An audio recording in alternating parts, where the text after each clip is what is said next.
Hi, I'm Andrea. I decided to do New York for my assignment, specifically Manhattan clam chowder. So much of the Northeast gets its food inspiration from the Native Americans from when the settlers first arrived. That includes a lot of corn and potatoes and fresh produce and a lot of seafood. So chowder in the Northeast is very, very popular. There are two main kinds. There's the New England clam chowder and the Manhattan clam chowder. New England clam chowder, also known as Boston clam chowder, is probably the more popular of the two. It's the one made with a bunch of cream and milk. And Manhattan clam chowder is tomato based and it's much lighter and more healthy. In the early 19th century, clam chowder became very popular in the Northeast. People would have clam chowder parties, but it wasn't just for clam chowder, it was also for fish chowder too.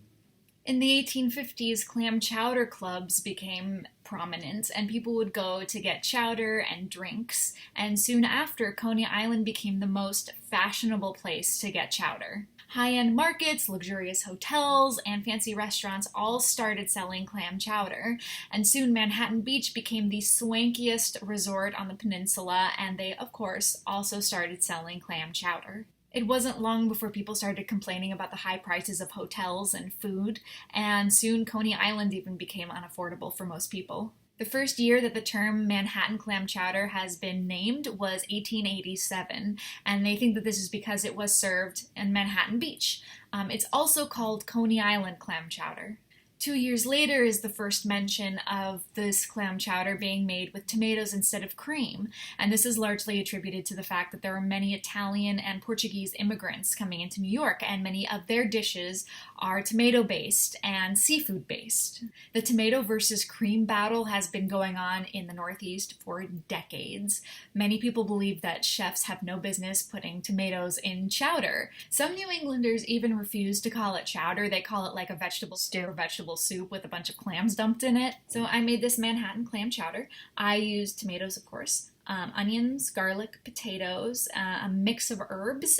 So it has some celery seed, thyme, basil, parsley, bay leaf. I also used white wine and vegetable broth. And then I took some liberty on this because I didn't really have clams available at my supermarket, so I did shrimp, cod, and scallops in mine, sort of like the original chowders were made in the Northeast. It's kind of like back then when they would just sort of use whatever seafood they had on hand and what was fresh and available. So as you could probably figure out, the tomato-based version of chowder is much healthier than the cream-based counterpart. Tomatoes are full of antioxidants, specifically lycopene, which is an antioxidant, very powerful one that's brought out through cooking. Garlic is a nutritional powerhouse. It lowers blood pressure, improves your immune system, lowers your bad cholesterol. It's wonderful. Onions and herbs are incredibly healthy.